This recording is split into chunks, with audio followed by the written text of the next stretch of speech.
No, thank you. I've seen enough of him dead. I can tell you what they meant without looking at them. Go on. He was a blue-eyed boy with thick arms, from a small town. He was also poor, and the government of Oranje needed some people killed, so they turned him into a grotesque killer. For money. He went to Killer Academy in Vredefort. Then he killed some people on the Semenine Islands. And on other islands, too. All of the islands. After this, he came to Revachol and got killed himself.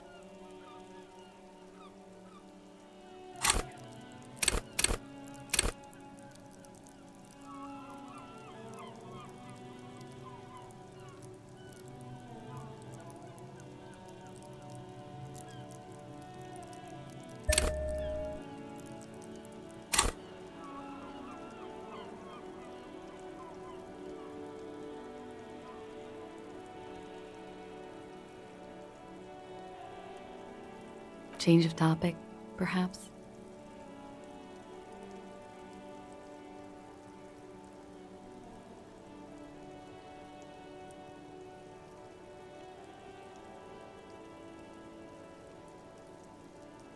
A real rainbow splattering of pharmaceuticals, I bet. Barbiturates, amphetamine, sildenafil. How much does the toxicology report cost the police of Revachol? I can do it for half of that. Save you some money, make some myself. It's quite expensive, miss. But we'll manage without your help for now. All right.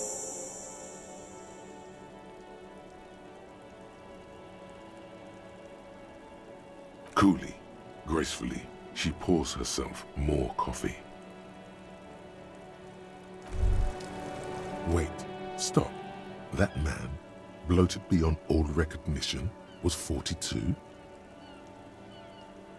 Below the damage, the weeks of decomposition, all the swollen indignity of mortality. He was 42 years old? How old are you? That's where this is going. 45,000 liters of raw alcohol has left its disfigurements. What lies beneath? You could ask either one of them.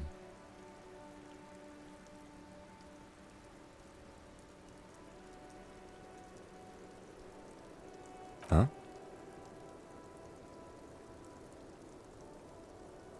How old? 58.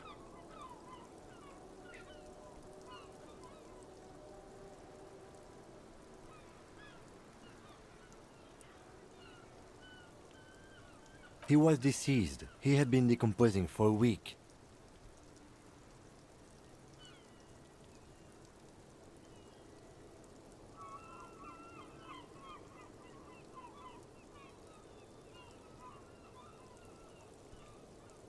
There's silence. Then a little, here it comes. Mercy. Sure, you're 42. Let's go? Wait. This requires scientific measurements.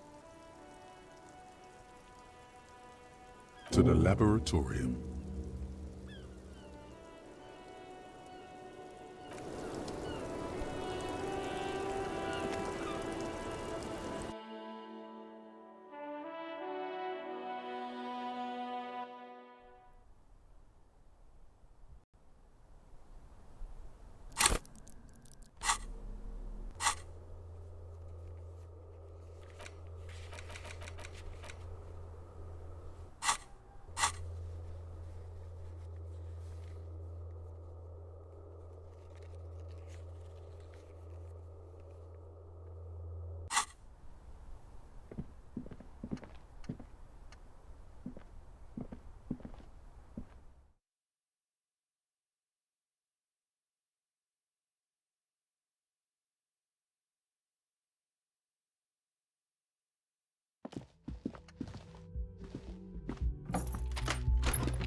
The bear's eyes are still glowing red.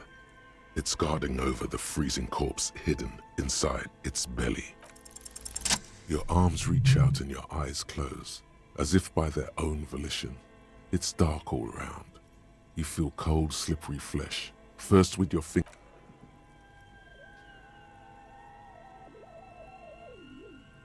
His face, his cheeks, his nose, his fat, swollen lips. Like a spider, your hand crawls over his features. Everything is silent. They are swollen shut. You need to really push to get in.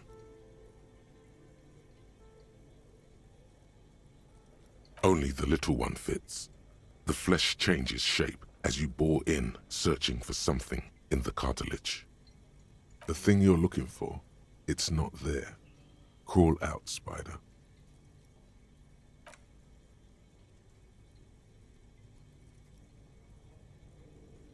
The oral cavity is cold and moist. A ball-like tongue attaches itself to the base of the mouth, lolling around like a scallop.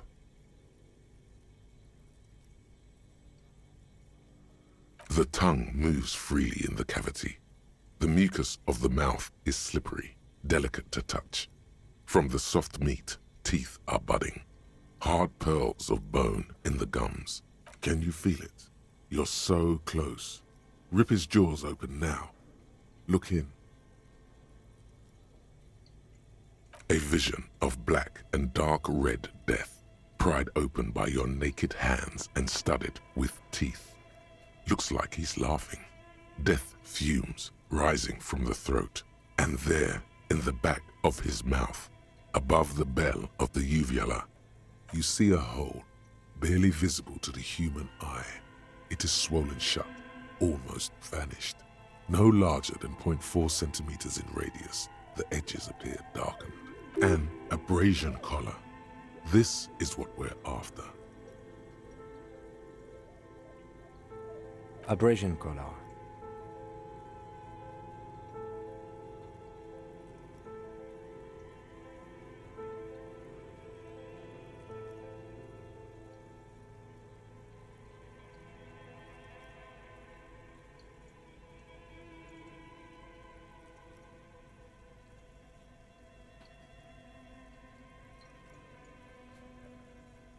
A black trickle of liquid runs into his throat from the wound. Your index fits right in there. A tight tunnel of flesh opens up. Tissue damage. Wide enough for 2 fingers. As you push both in, you reach through his mouth, right into his brainstem. Yes, that's what this part is called. The basal ganglia feels clumpy. What entered here has torn apart his reptilian complex. This man will never sleep again, never wake. Your fingers slide into the remains of his limbic system. There is no resistance. It's gelatinous. The slug-like structures are damaged too. The tearing extends deep into both hemispheres. The lieutenant answers with the sound of his pen on paper.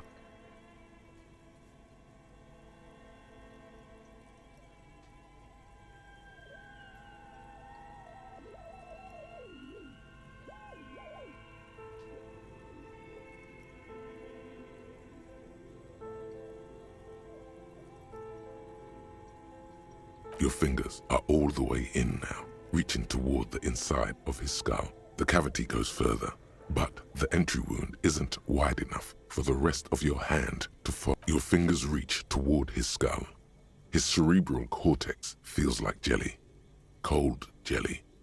Strange fluid streams down your wrist as you push deeper until you feel it on the tip of your finger.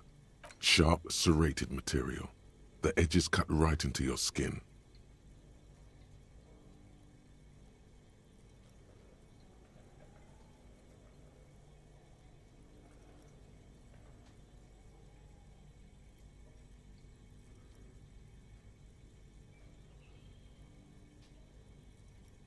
Can you get to it?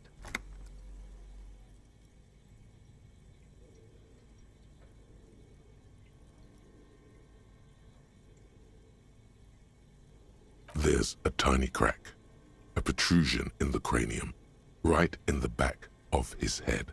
Your finger must be pointing straight at it. The object that is in there stops just short of the skull, in the encephalus, knocking this tiny fracture into the cranium. We have the makings of a very small exit wound here.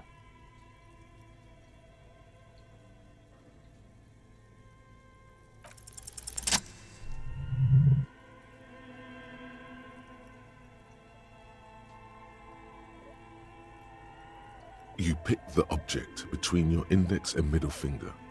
It feels sharp, like metal. With your face twisting from pain and concentration, all you need to do is just... Good.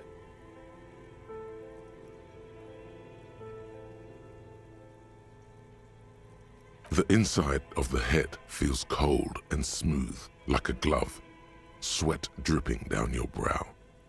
Careful not to lose the prize between your fingers. With a plop, your hand emerges from the mouth, covered in blood up to the wrist. Between your fingers, a small flower, a blossom made of lead. A bullet.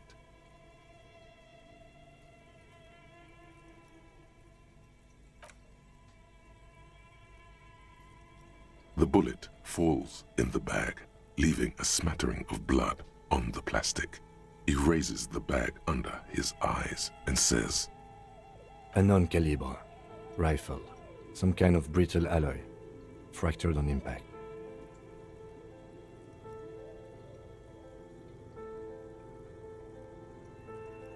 Of course, you've earned it.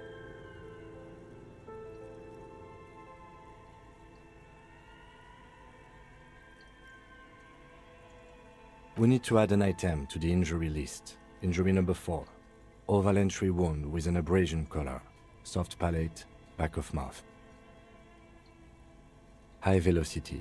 Temporary cavity in brain tissue. Small exit wound on the occiput. How does that sound?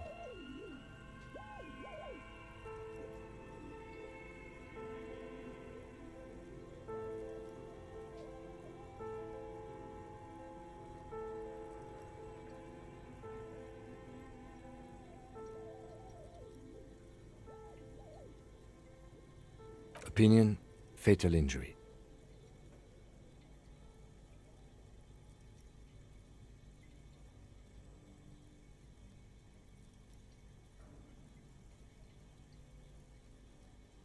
And one last thing, we should amend injury number 3, ligament mark. New opinion, non-fatal, post-mortem, treatment.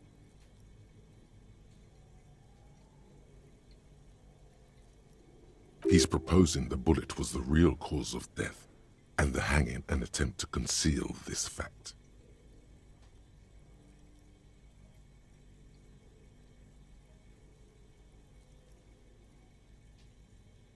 Yes, and the belt around his neck, the hanging, even dragging him to the yard. All of it was done after this man was already dead.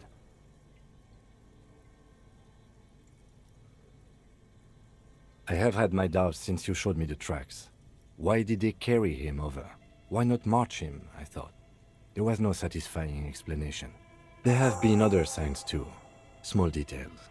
Everything is too neatly designed for us to assign probable cause here, as we did, full-heartedly. Well, no more.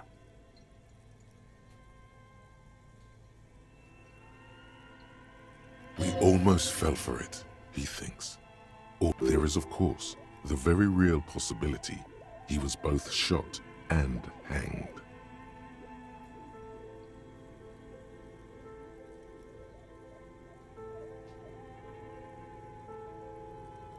That's for us to find out.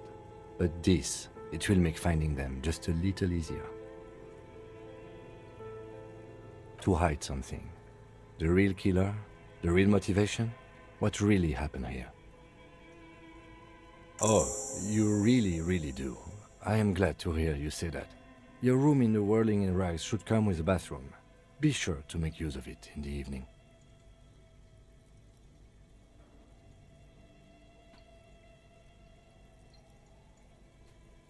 Yes, we should take a closer look at it. I am certain it has more to tell us. This little thing could reveal much about the weapon that shot it.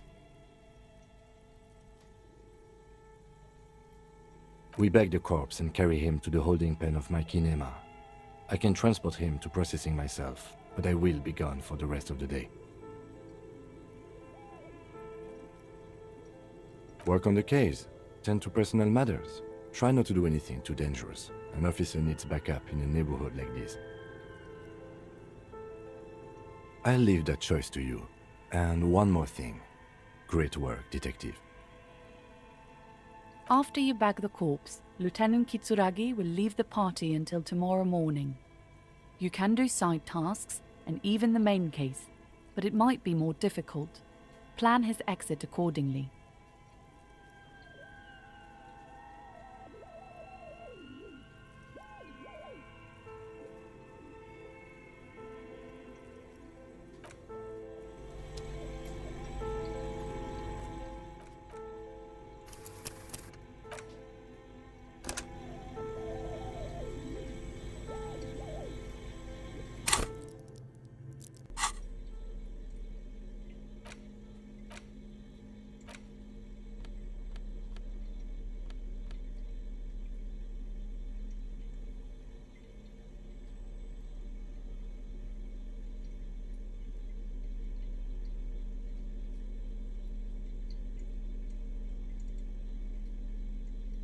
The bullet is safely sealed away in a plastic bag bearing the RCM stamp.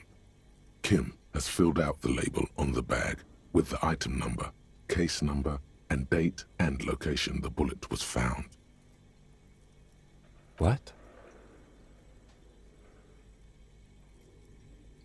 Well, if I was the bullet, which I'm not, I would say, find the weapon that shot me. If we find who owns it, we will have likely found who used it, possibly to kill our victim.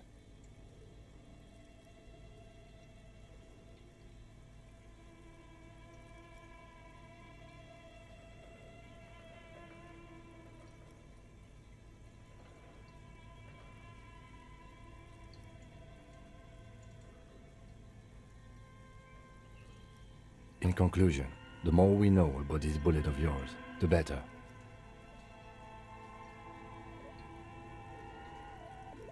The squashed bullet has some sharp edges where the jacket has split open. It feels cold. Even you wouldn't ordinarily have cause to handle jacketed bullets. The citizens' militia uses cast bullets only. Little pebbles of metal loaded from the muzzle, usually in a cartridge. The jacket of the bullet is made of a yellowish metal. It has blossomed out to reveal a dark grey core. The base of the bullet is close to 5 millimeters in diameter. The core is lead. The brass jacket probably didn't cover the entire bullet. Otherwise, the softer metal wouldn't have expanded quite like that.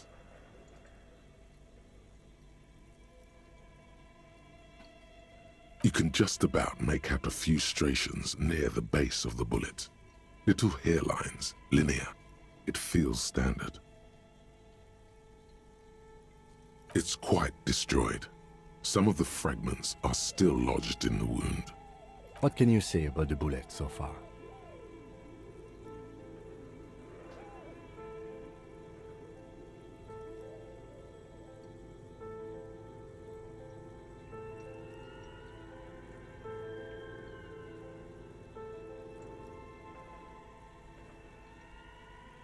Okay. Jacketed means it would have been shot from a military-grade breech-loading rifle, and not from a muzzle-loader like those typically found on the streets of Revachol West.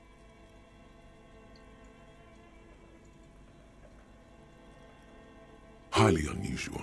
The people of Revachol haven't carried breech-loading weapons like this for nearly half a century. Even the RCM uses ordinary unjacketed conical bullets. This is strange. Very strange. I like this, officer. Strange means unique. Unique means incriminating. We need to find the gun that shot it.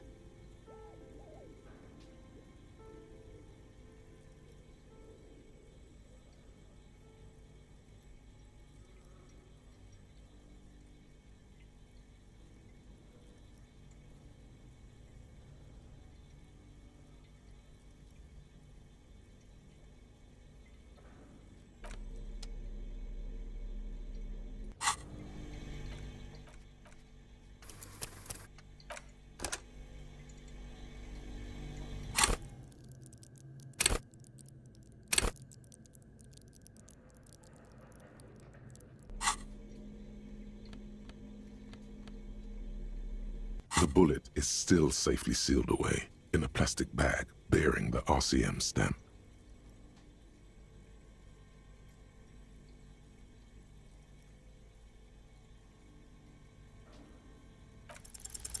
A rifle, Revolutionary period.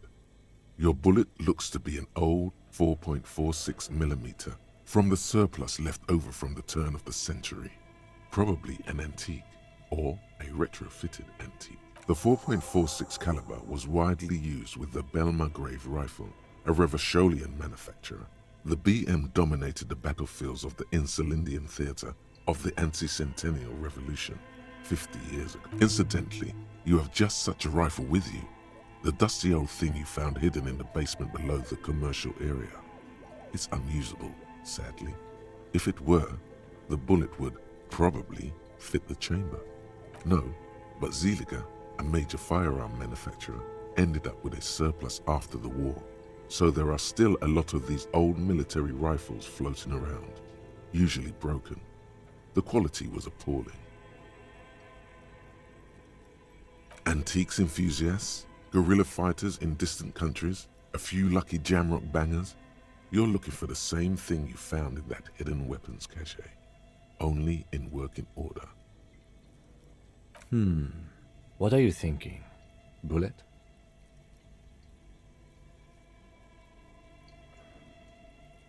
Okay, and?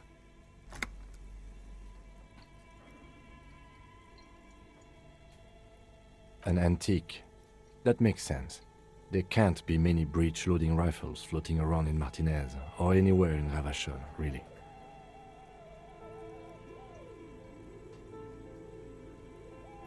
I have to hand it to the monarchs. It's quite admirable that they took the advice of criminologists last century and banned the use of breech loaders in peacetime.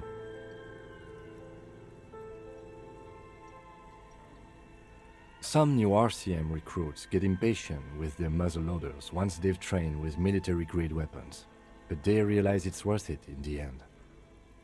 Prohibiting peacetime law enforcement to front-loaded rifles is a policy enforced by the Moralist International in all the nations of the Real Belt.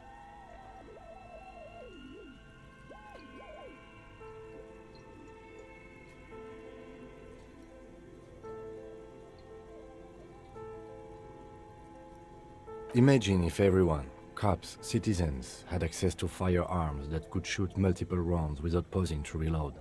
After the first shot, the second, third, and so on come much easier.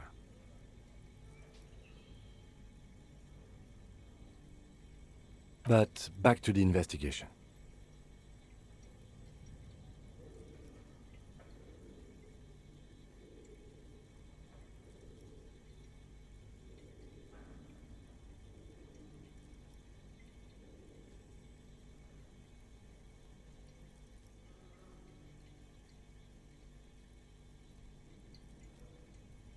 Let's find out.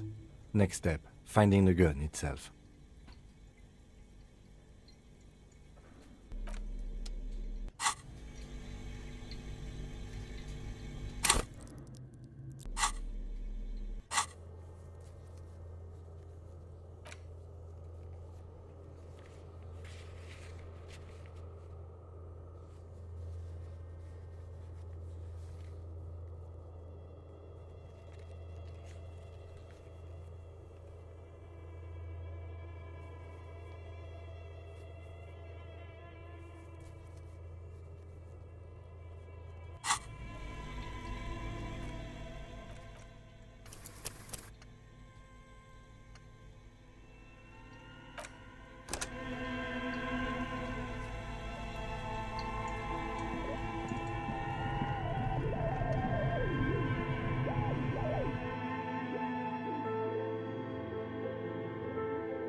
This old fireplace, the whole thing resembles Kadran mosaic tiles. Very percent. Radio frequency unclear. It looks like a cardiovascular system split into veins and capillaries. You think so? They must have had massive air width. These things don't come cheap. Someone very important. The leader of a massive on-air game built by these people. A conductor for the hundreds of story threads that pass through the game master's frequency. Whoever decides to call in to a call-in station. A list of names under the stations suggests people across 6 Isolas would be playing.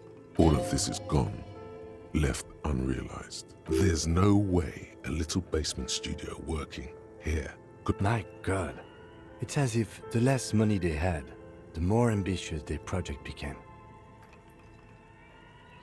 Exactly. This schedule, I know doom when I see it. The company was running out of funding.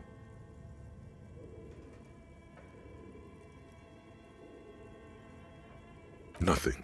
It's just light. Your flashlights, some of the writing has faded with age, but you can still make out sections here and there. These light translucent. You should adopt one of those Welkins, as one of the Welkins, towering among the rest, appears to be different. Your eyes glide over the photo column. Entire, you see primitive oil rigs built. A pinned postcard reads, "This, it looks a bit mini-me," stands for a mini meeting. If your eyes glide over 4 seconds, the handwriting, the full text reads, "Heat."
The bear's eyes are still glowing red.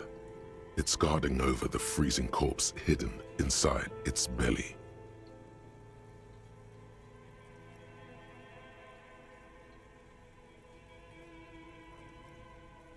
All right.